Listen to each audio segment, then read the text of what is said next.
joining us on Zoom. It's Dr. Megan Ennes. So Dr. Ennes is the Assistant Curator of Museum Education in the Department of Natural History at the University of Florida. She's the head of the Museum Education Research Group, and she is a former museum educator.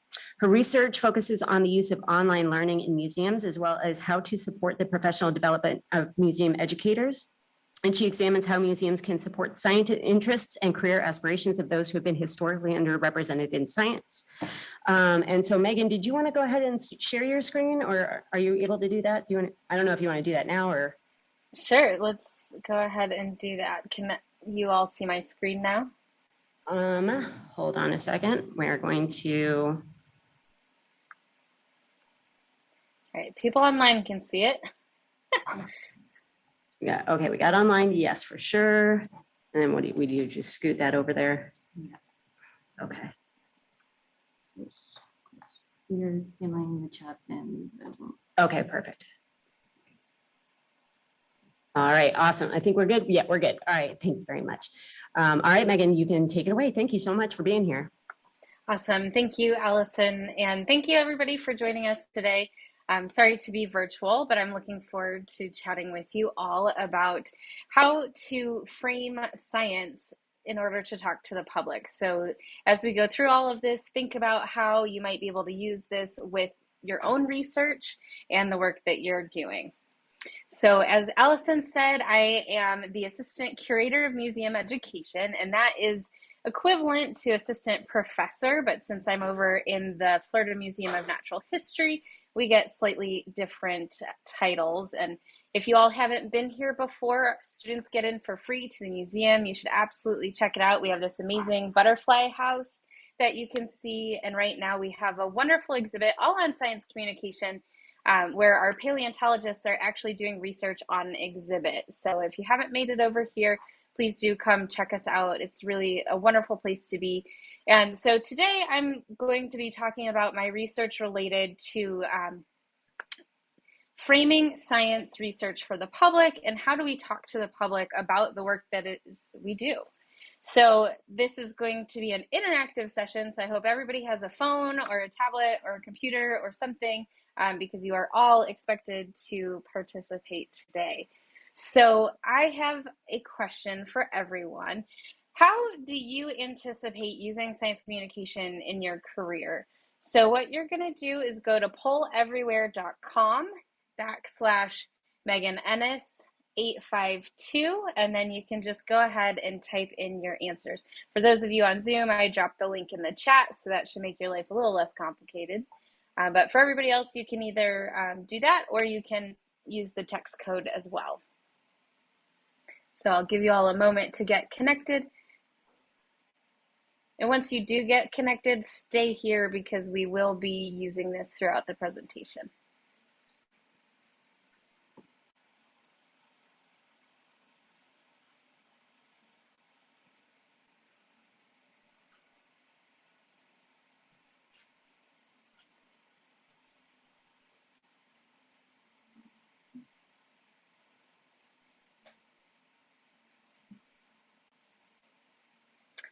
There we go. All right, sharing your research findings with stakeholders. Yes, that's super important.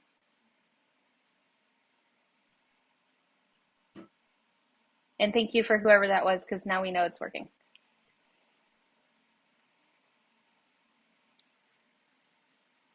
Translating science for families and kids and teaching to all ages.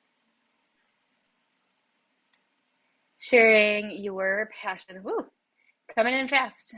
Legislation, sharing your passion for wildlife and being in nature, geoscience research related to Earth's evolution and future, research presentations, publications, and teaching, continuing outreach and education, communicating with the general public. Wonderful. These are all awesome. Glad to hear you are all already thinking about how science communication may play an important role in your work. And we are going to think more about that as we go through this presentation. So before we start thinking about the whys and hows of science communication, it's important to understand what science communication is. And so one definition for science communication is the appropriate skills, media, activities, and dialogue to produce one or more of the following personal responses to science. And those responses include awareness, which is a familiarity with a new aspect of science, enjoyment or other affective responses, such as appreciating science as entertainment or art, interest, really thinking about how people might get excited about science and voluntarily decide to get involved. Opinions, this is a big one. So this has a lot to do with the forming, reforming, and confirming of science-related attitudes. And you have to be very careful in many fields with education versus advocacy and whether your role allows for one or both. So advocacy has a tendency to try to drive opinions and get people to a certain perspective, whereas education is really just trying to give the information, which leads to our last one, which is the understanding of science, its content, processes, and social factors.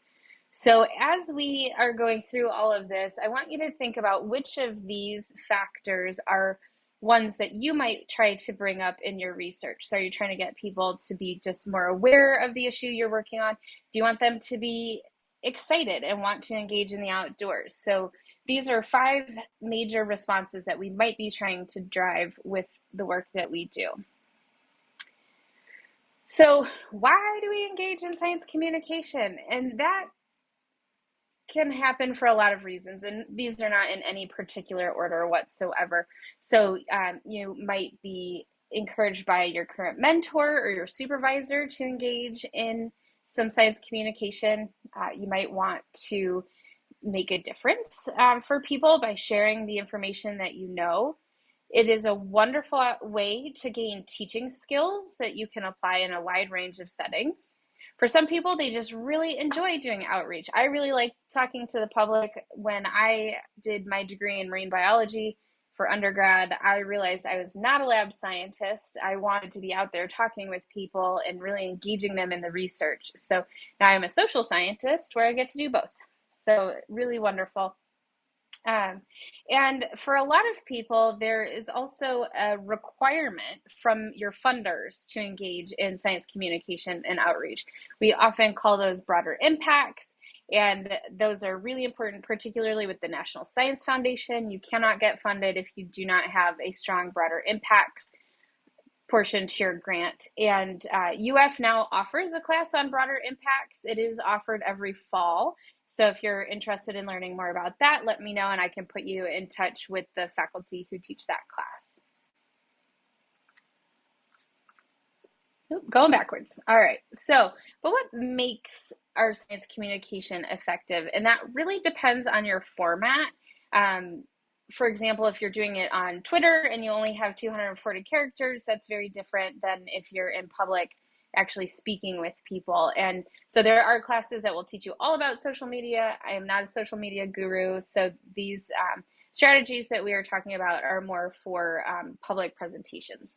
But as you're thinking about your communication, you really need to think, yes, Twitter is a mess these days. But as you're thinking about what you're trying to communicate, the first thing you need to think about is, what is your goal? What are you trying to achieve when you're engaging in this conversation? And who are you trying to engage with?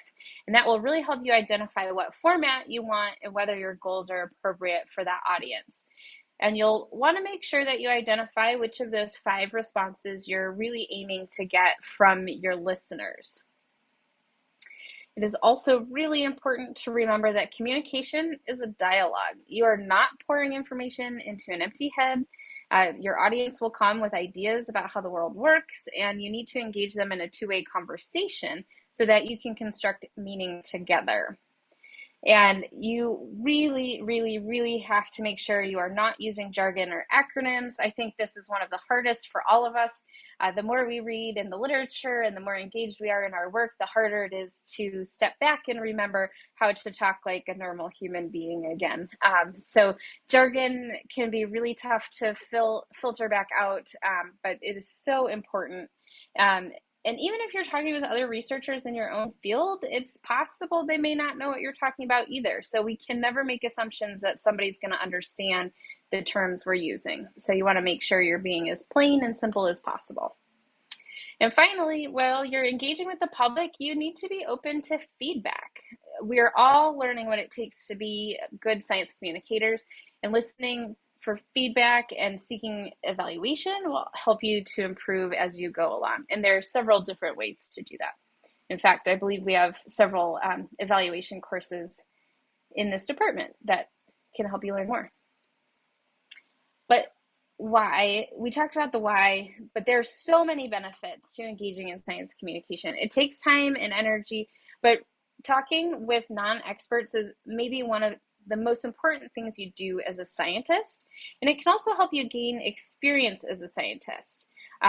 Teaching science has been shown to improve skills in creating testable hypotheses, in designing experiments, and it also correlates with higher rates of publication. And it can help you increase your communication skills so that you can talk about your research to wide ranges of audiences. It can help you better understand what it is that you do. If you have to break it down to explain to someone else, it can actually help you gain a better understanding of the subject, but also potentially a new perspective on this topic. And it might help you come up with ideas that you may not have considered otherwise. Science communication can lead to increased collaboration between scientists and really help to build your network. And it also helps you to extend the reach of your work beyond the traditional publication pathways. And one of my favorite reasons to engage in science communication is to help engage the next generation of scientists and get young people as excited about the work you do as you are. All right, what's going on here? All right. But as we know, there are major challenges to engaging in science communication. And one of the biggest barriers is the lack of understanding of how to get involved. Unfortunately, a lot of scientists actually perceive science communication and public outreach as being very time intensive. And for grad students, that can be a major barrier as you're working on classes and research. And there may also be a lack of support from mentors, which can cause additional barriers. Lack of confidence in one's ability to talk to the public can also prevent people from engaging in science communication. And despite all of the benefits we've talked about, some departments, it may appear that science communication is not considered valuable. And thankfully, most of these barriers can be addressed.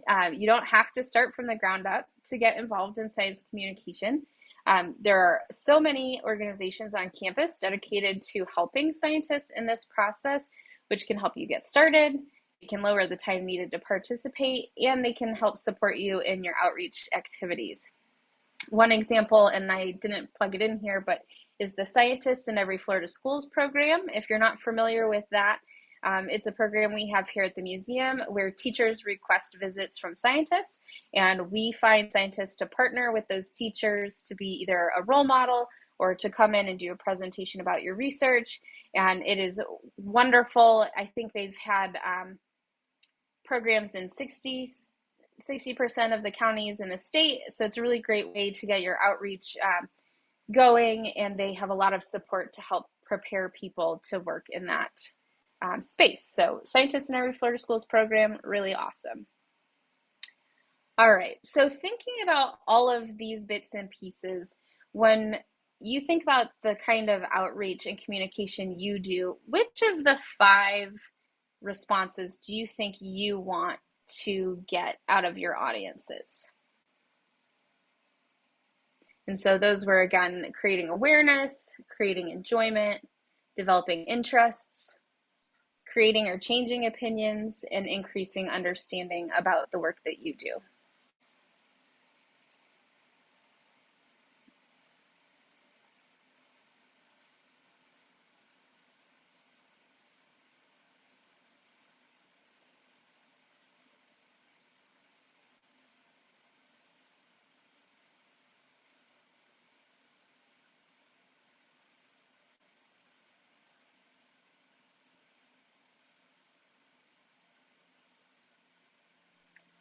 All right, so it looks like interest and interest and understanding are our top two. So really just helping people to understand what it is we do and why it's important. And that, I think, is a lot of what all of us do.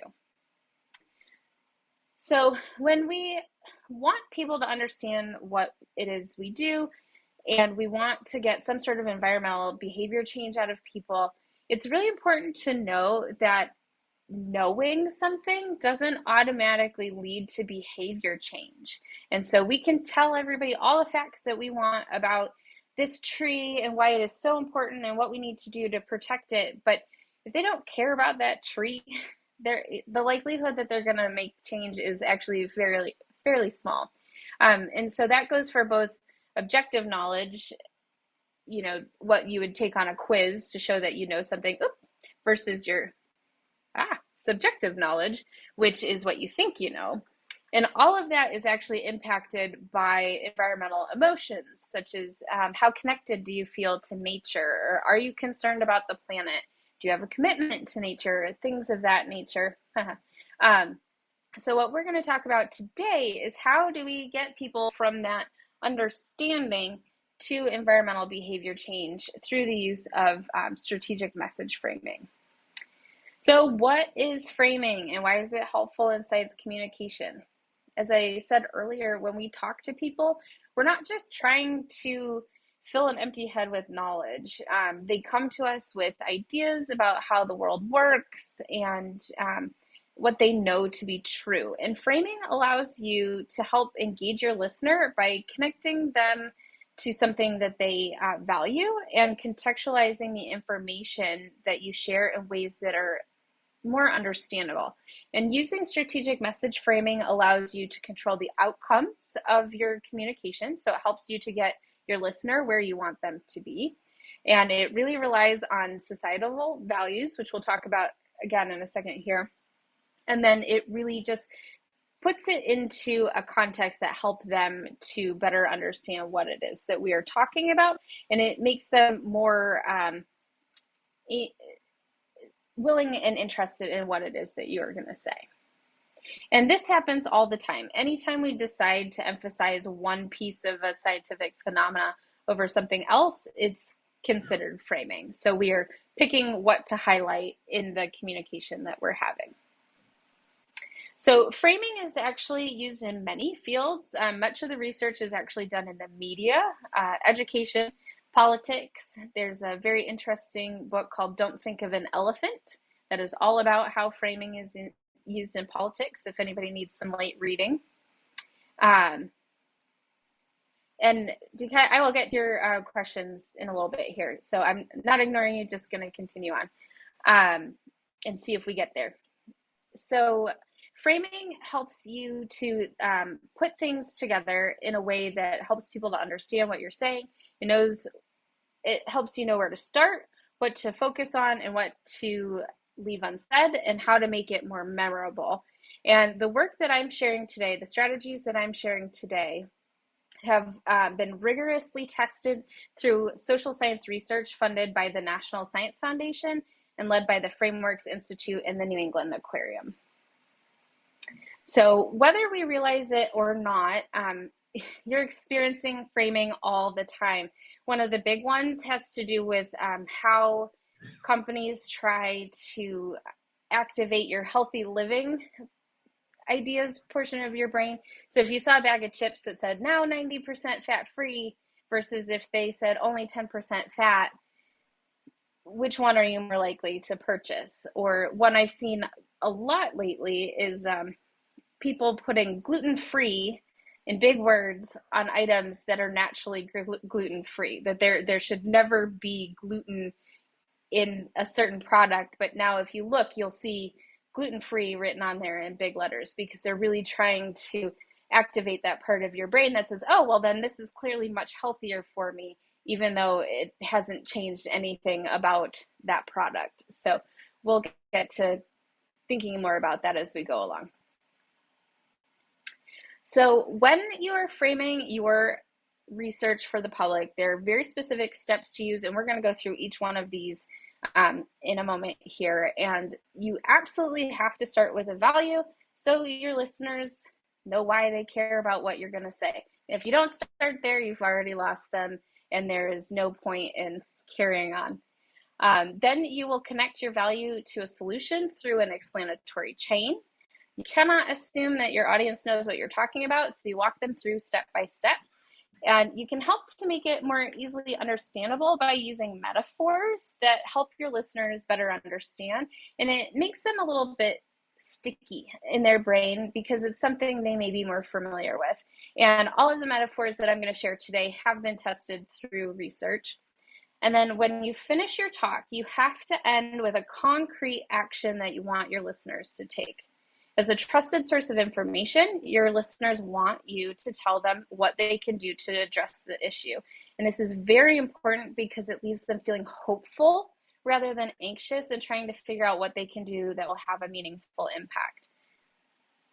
And this diagram's from an article we published last year that will show you how to do all of these things in the context of the Gulf of Maine. So if anybody's involved in fisheries and aquatic sciences, if you reach out to me, I'll share a copy of this article with you. So when we frame an issue, the very first thing we have to do is to connect to our audience through a value. In the research, this is sometimes called a deep frame, but values are ideas that are held to be true across individuals and are often influenced by culture. And these are a broad category of cherished ideals. But we're not just talking about religious values or moral values. They also include civic values, and more generally, the things we believe as a culture are ideals to live up to. They can include things like pragmatism. If we have a problem and know the solution, we should fix it. School pride is a value. A lot of our students here value being a Gator. So that's a value that you can bring in. And so different values are, we're going to go through several different values, but they provide the foundation for your entire conversation because they allow you to find something, some common ground with your listeners so that you can meet on common ground as you talk about what for many of us might be a contentious issue. Forestry issues, fishery issues, those are things people hold very dear. And if you can find ways to connect with what they do value, it makes the entire conversation much easier. So the National Network for Ocean and Climate Change Interpretation conducted a study with nearly 5,000 Americans to determine which values help the public when thinking about climate change in more productive ways. And so much of my research is on communicating around issues related to climate change. We're doing some work on how to communicate around wetlands as well as extreme weather events. But the work originally came from talking about climate change, and the two values that tested the highest with the North American public were the ideas of protection and responsible management. And these are two values that you can use with almost any subject matter. So protection was actually the value that tested the best at getting the most people oriented and supportive of climate action. And this value emphasizes the need to shield people from harm, stepping in to ensure people's safety. And it also underlies the importance of risk reduction, concern for the welfare of others, and preserving habitats. The other value that was really strong with the public was responsible management, which focuses on using common sense and step-by-step approaches to come up with responsible long-term plans that not only protect the environment today, but also for future generations. Excuse me.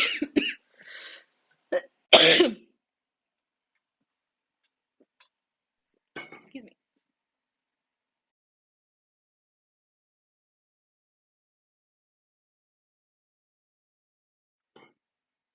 So those two values are the best when talking about issues related to climate change.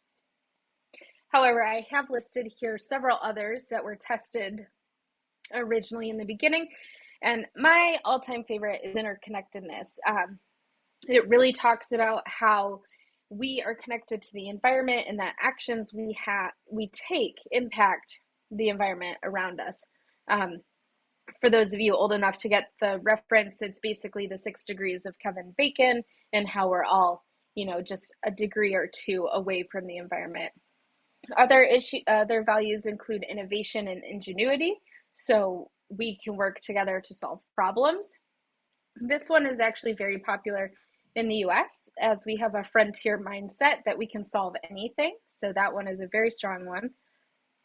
Stewardship focuses on being caretakers for the environment. And that one is actually much more popular with religious organizations. And then we have legacy, which is wanting to leave a better planet for future generations. So these are all different examples of values that you can use to start your communication with the public. And you want to get that as early in your talk as possible so that you really connect them from the very beginning. However, what value you pick has a lot to do with what audience you're working with. So it's important to know your audience. Are you talking to the public, to members of your field? Is your audience made up of native English speakers, or are they multilingual? Do they have different political backgrounds? Those are just a few of the kinds of audiences you might run into. And each of these audiences may have specific values that appeal to them more strongly than others. And understanding what those are can help make your conversations stronger. So you want to think critically about who you are intending to talk with, so that way you can better select the appropriate value. So for those of you here, what types of audiences do you think you are most likely to work with?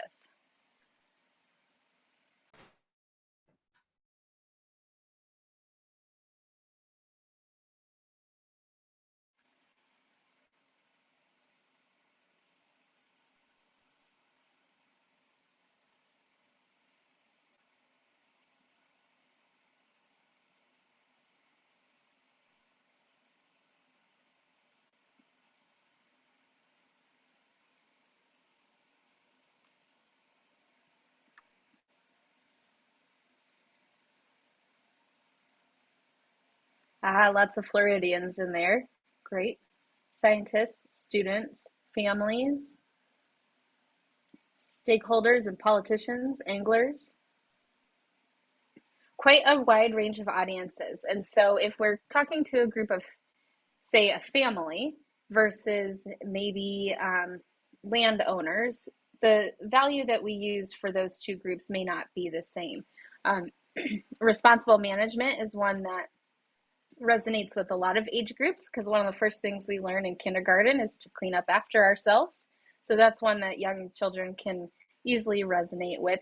Whereas if you maybe have an older group of audience members, perhaps legacy is the way to go. What kind of planet are we leaving for the next generations that we, want to be known for? So thinking about who your audience is, what your outcome is that you're trying to get, can really help you to figure out what value you should start with. And when all else fails, responsible management or protection are a good place to start.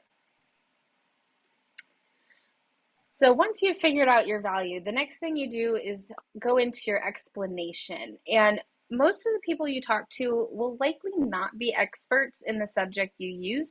So or the subject you're talking about. So we use something called an explanatory chain, which helps your listeners connect the dot between your value and your solution. So when talking with scientists, I can say driving cars causes climate change. And we can understand those pieces in there, but for your general public, that is a huge gap to leap. And there are a lot of pieces missing in there. And so you have to walk them through from A to B to C to D without skipping any of those steps. And that way they are able to better connect the dots. And it doesn't hurt to use more logical steps than you think is necessary. But even though we are doing that and putting in all those little details, we're often talking about complex ideas that it's not necessary for somebody to know exactly how it works. So it's often helpful to use a metaphor to make it easier to understand.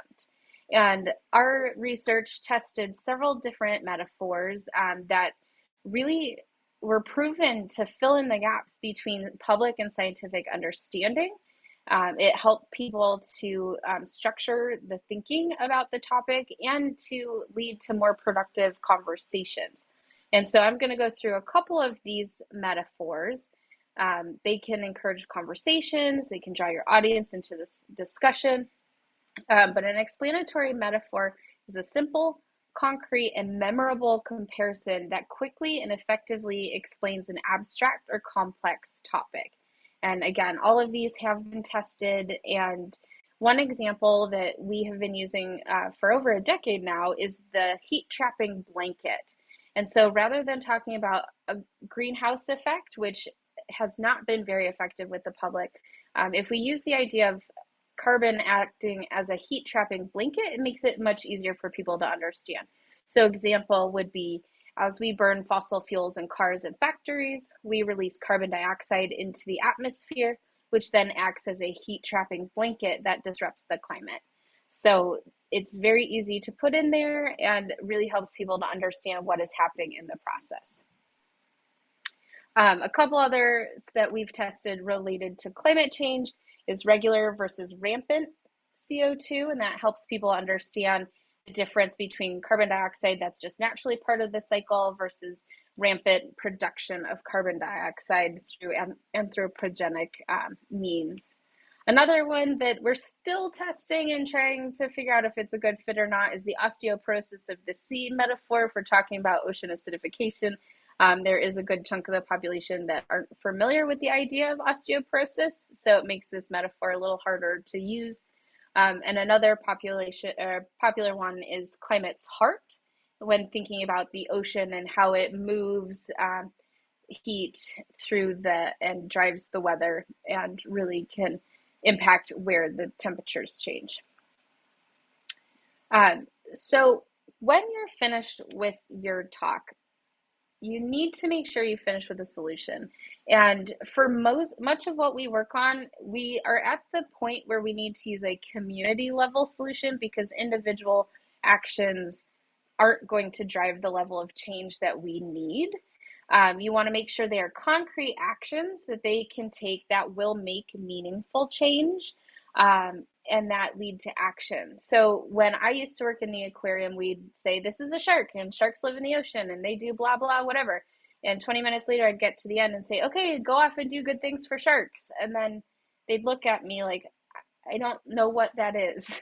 And so to avoid going through all of this and talking about, this forest is being cut down and these terrible things are happening, we don't want to do that because that's crisis messaging. But when you talk about the impacts to the forest and what's going on, you have to give them concrete, actionable items that they can take to address the issue, and they have to be related. So it can't be driving cars drives climate change, so recycle your plastic bottles.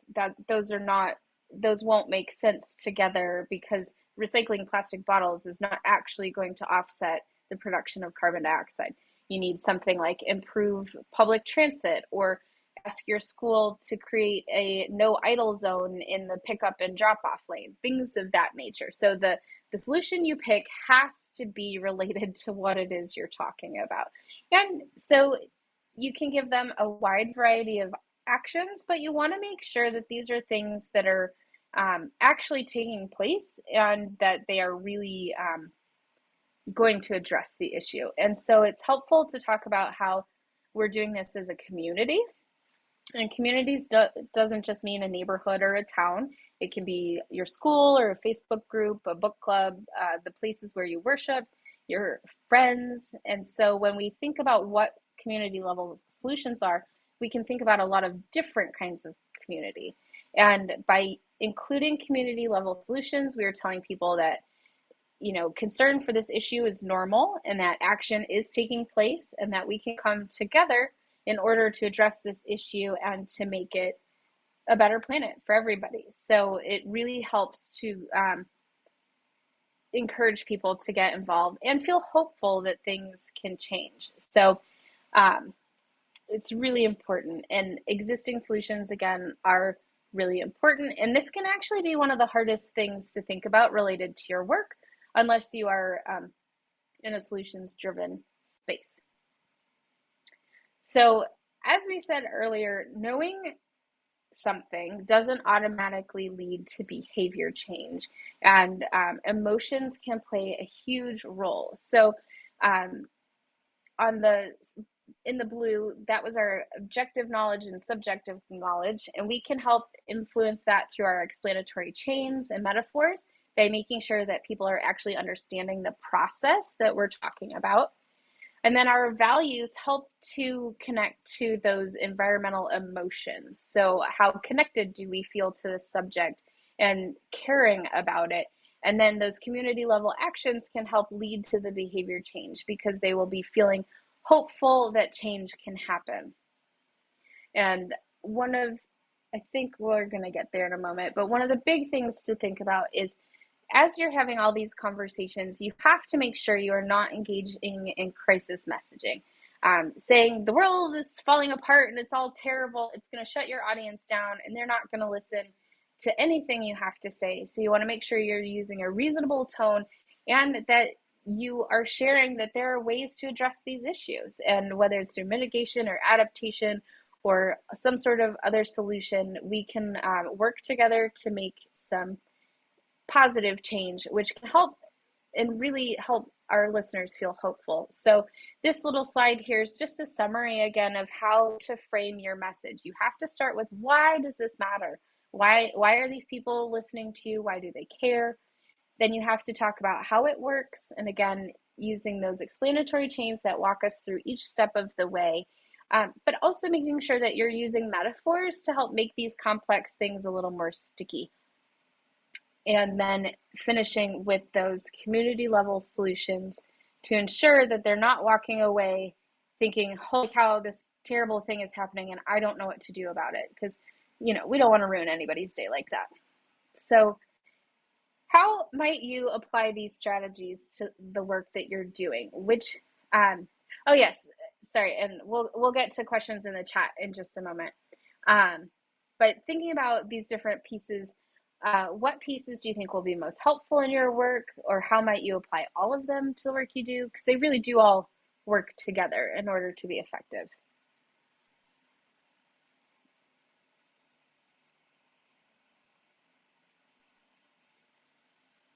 Okay, the positive messaging.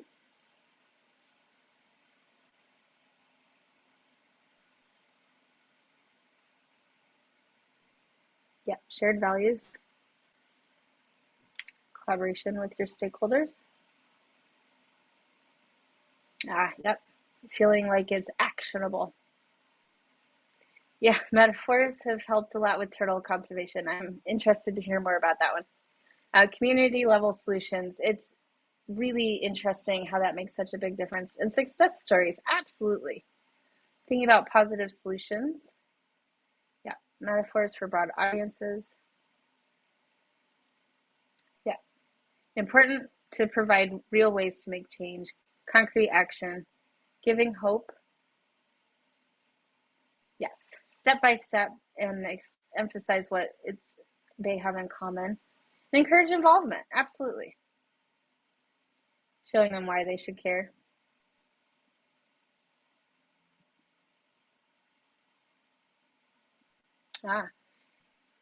Could help with PowerPoint presentations for growers, common ground between different values, focusing on tangible goals. Yeah, relating my research to my audience's personal lives. Giving them a voice. Framing the conversation and not over-explaining. That is such a tough one sometimes because we want people to know exactly how things work, but they don't need to know exactly how it works in order to want to take action. But yeah, sharing love for the species and ecosystem, knowing your audience and being relatable.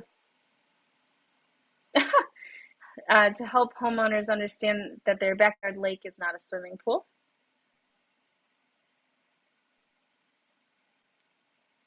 Metaphors and actual solutions to better connect resource management with the public about the environment.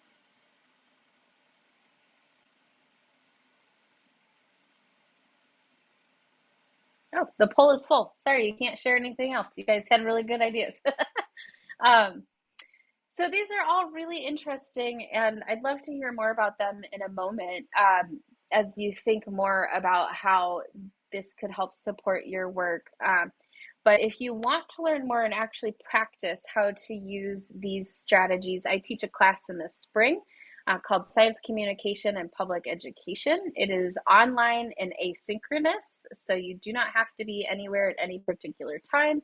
And we actually go through all of these steps and think about how it applies to your research. And then you also have opportunities to think about how does it apply to specific outreach contexts, such as like a family science night at a school, or if you were to come here at the museum and have a table out for one of our events and things like that. And then if you have questions, you're welcome to email me at meganennis@ufl.edu, and the link to my website for our research is go.ufl.edu/merg.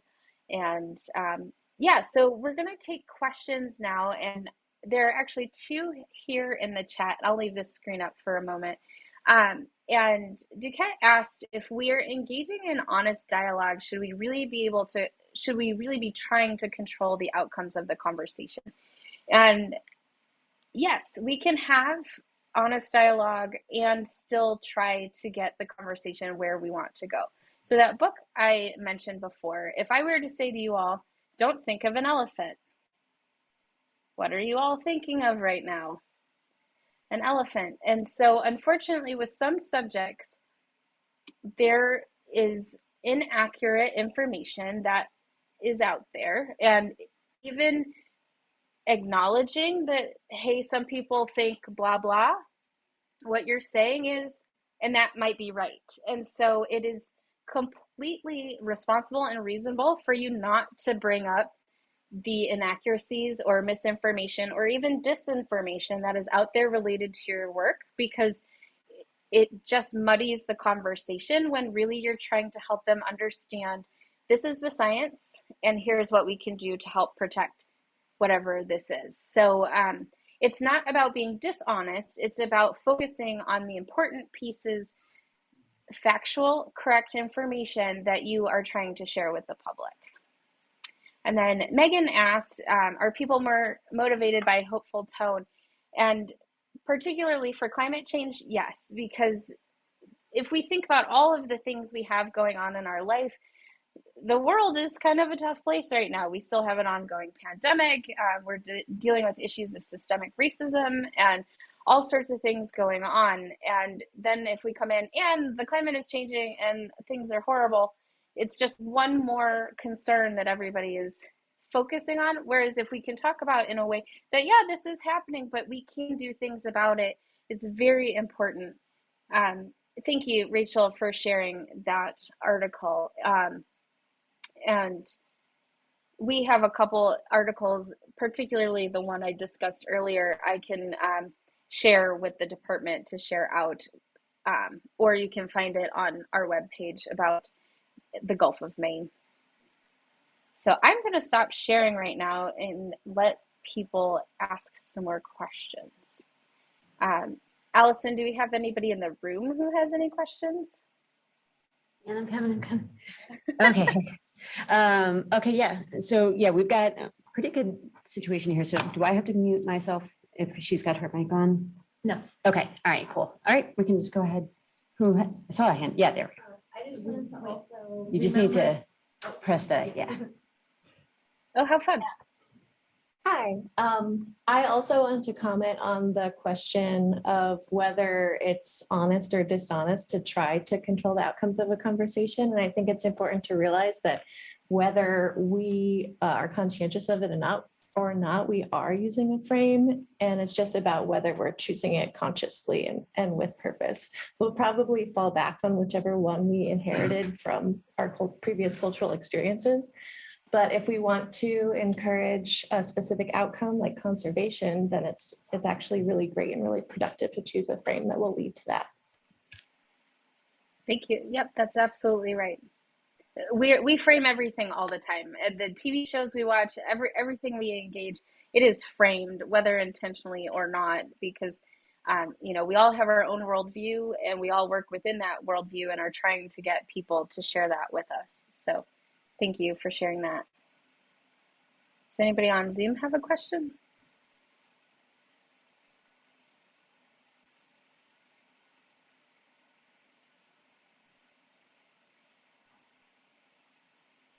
Anybody? Oh, hey, Basil. We've got Basil. Yeah. Hi, Dr. Ennes. How are you? Can you hear me? I can, thank you. Okay, good.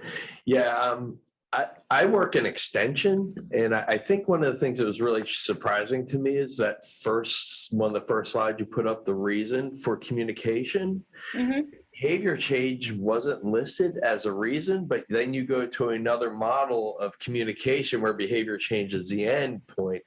So why is it that your field doesn't consider behavior change as like the initial reasoning for scientific communication, and instead things like awareness and whatnot? And I ask that because in extension, I mean, one of the most influential articles that I've read hasn't been a science article. It's from the New Yorker. It's entitled "Stop Raising Awareness," because it talks about some of the ineffectiveness of just raising awareness to no action actually happening. So why wouldn't it? So I guess the question is, why wouldn't we be thinking about behavior change as an initial reason for scientific communication from the beginning? Absolutely. And are you talking about the 5 responses that we were trying to drive? Yes, that's like Okay. if I forget the exact list of Yeah. them, but I just remember behavior change wasn't one of them. It was Right. awareness, I think. Anyway. Understanding opinions. Absolutely. And part of that was because that came from an article's specific definition of how they felt that scientists should be engaged in outreach, and behavior change is absolutely one of the major outcomes. And so you're right, it wasn't an exhaustive list as far as what our outcomes should be. And that one was written by a scientist as opposed to potentially an extension folks or social science researcher or things like that. But as we discussed with the framing, behavior change is absolutely one of the most important outcomes of having these conversations.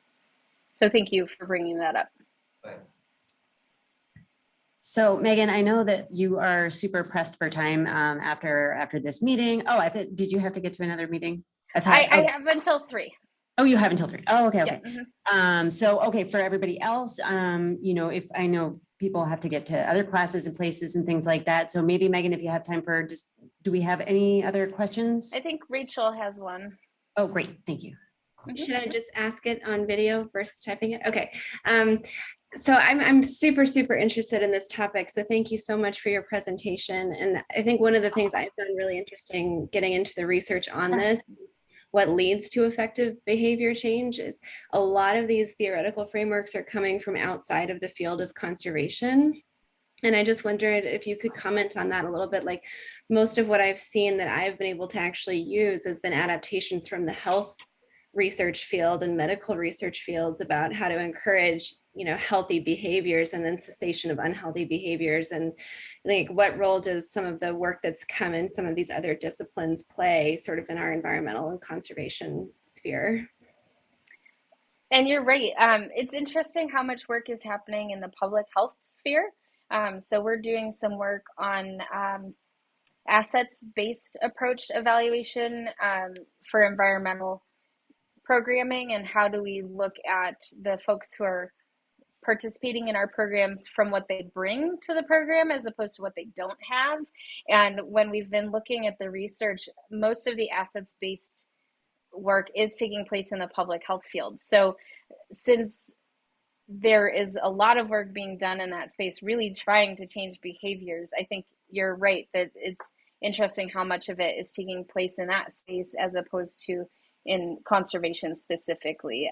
But the work that I was sharing today was specifically done to think about how do we engage the public in more effective conversations around climate change, particularly for solutions. And the work was actually done to train museum educators. So it was specifically intended for people who work with very wide audiences and have all sorts of people come through their facilities. But we now offer trainings broadly for a wide range of groups. And so my class is actually designed on their work. It's just, it is a graduate level course for scientists to think about how do we talk to the public, not so climate change specific, but using similar strategies. And it's part of the environmental education and communication certificate. So if anybody's working on that certificate, it's one of the classes you'll take. So I'm sorry, Rachel, did I answer your question? But you bring up a good point that there's a lot of work being done outside our field specifically and thinking about how we apply. So Duquette, yes. So one of the really important things is respect for your audience. So knowing who your audience is and making sure that we are respectful of the knowledge they may have, absolutely. And there are multiple ways of knowing the world and how it takes place, and making sure that we are not being disrespectful of other cultures' ways of knowing and understanding is very important. Thank you for bringing that up.